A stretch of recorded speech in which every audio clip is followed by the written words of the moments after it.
What a start to the trading week stateside. Equities open up, gap lower, bond yields higher, dollar weaker. We've seen this movie before last April, got over it pretty quickly. We've thrown a lot of this market in the last 12 months. It hasn't stuck. Is there something different about the way we're set up for 2026? Well, I would say that it's probably the accumulation of issues that are now out there and not resolved that is becoming a little bit troubling in my point of view. So I think that this is the only major change. But we have to stay tuned for more volatility going forward and predictability and rapid changes. So I think that staying diversified in financial markets nowadays is pretty important. And let's get to what that word means, diversify. It feels like that's a diplomatic way of saying sell America sometimes. And I'm not going to put words in your mouth. I'll tell you what others are saying. PIMCO is talking about a multi-year period of diversification away from US assets. We've seen from others moving out of US Treasuries. There was a headline earlier on this morning about a very small Danish pension fund, and they've got their own issues in Denmark right now, given their relationship with America. What are you seeing develop? Well, diversifying away from America is impossible. I think that in any major asset allocation, one could probably think about having an overweight or underweight, but diversifying away from the US and also from the dollar is a quite dangerous bet. You know, things can change rapidly, and the U.S. is the strongest economy in the world. The one who has the highest level of innovation. Right now is a little bit bumpy, but I would say that I wouldn't really bet against the U.S. There seems to be a difference between how the politicians and the policymakers talk about America right now and the backdrop for international relations and how a business person thinks of America, the economy and the opportunity. I've mentioned this stat a number of times already today about the survey that PwC put out. They surveyed 4,500 CEOs and the top destination for capital for investment, America, and it was up on last year.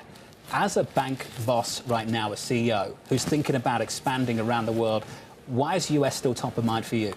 Well, because from our standpoint of view, we see two big levers. First of all, wealth creation, GDP growth, innovations, and also more idiosyncratic to UBS is that we see potential for us to become more present, increase our market share. So that's one place.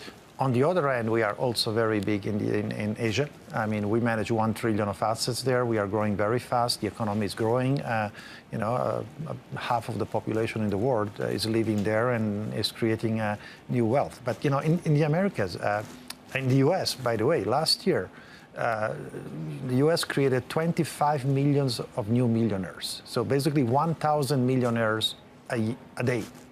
So it's a place for a financial institution, a wealth manager like UBS is a place to be. Well, let's talk about that. Is that something you want to do organically or through an acquisition? I think that we have enough to do organically by doing better what we can do. We are enhancing our product capabilities. We just got a national charter application being approved by the OCC. We are expanding our interaction between the investment bank and our wealth management people. So I think that's more things we can do to get better and stronger. It sounds like you're on the front foot. At the same time as the bells ring behind me, I'm reminded of where we are, Switzerland, and the issues on the horizon potentially for the bank, and that's capital requirements. Yeah. That feels like a cloud that's hanging over this bank right now. How quickly do you think we can resolve it? Not quickly. I think it's a political process. Most likely, we're going to find out the direction of travel, in the middle of the second quarter, and then it's still a political process. But you're right that this is something that has been quite distracting for us. Although we have been quite successful in managing the integration of Credit Suisse, is almost completed. We are almost 3 months to go, and then the vast majority of the job is done. So, but. We look forward for a resolution also. I'm sure you do. From the strategic standpoint, how is it holding you back? How is it distracting you? What are you prevented from doing that you would like to do right now? At this point in time, to be fair, nothing, because executing the integration is the top priority. We cannot be complacent, although 90–85% is done. The last 15% is as important. We still need to take out 3 billion of cost and finalize the restructuring, and then we are prepared for growth, and that's the reason why we are investing top line, but also in efficiencies, AI, and how we can become better and stronger. Where did the costs come out? Are you satisfied with the size of the workforce? Does more need to be done on that side of things? Well, there is still, unfortunately, that's the more, a big chunk of the savings are going to come by disconnecting all the IT systems, data centers, but also there is also a painful still part of on the account, but it's within what we always announced. So, I think the direction of travel is set. This is the top of the to-do list for you, and then someone else is going to step in eventually. You've offered your thoughts about where that someone might come from, that you'd like to see them come from internally, from within the bank. Are you open to someone coming from the outside? Well, we always need to be open. I think the board is not, my job is to prepare and to present to the board as many candidates possible for internally, and the role of the board is to also evaluate external candidates and find the best solution for the future. But I would say the bank is very strong, my team is very strong, and I do believe that an evolution is what we need. Is probably not a revolution, but it all depends. What's the timeline for that process now? Can you give us an idea? At what point do you present your ideas about who might succeed you? Well, we always, every year, I present ideas, and succession. You offer them names? Succession is not a process that you do, only a few months or years before somebody leaves. Succession is something that we manage every year,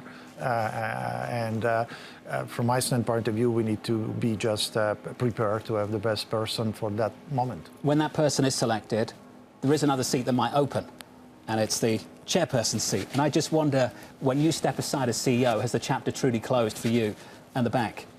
Well, look, right now I'm very focused on finishing my job. Honestly, I think this is still very intense activity, and then it's going to be, I need to reflect. You realise people watching this won't really believe that?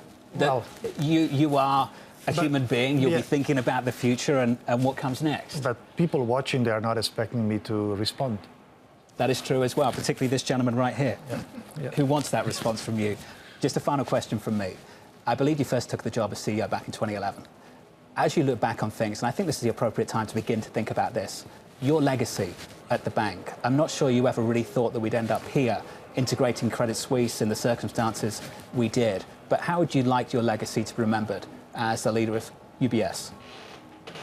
I was very proud. In a tragic moment for Switzerland and for the banking industry, I was very proud in 2023, when 2 years after I left, that UBS was asked to step in and stabilize and help stabilizing Credit Suisse and being part of the solution. That was for me, almost reaching what I always thought I wanted to show with our transformations in the first period.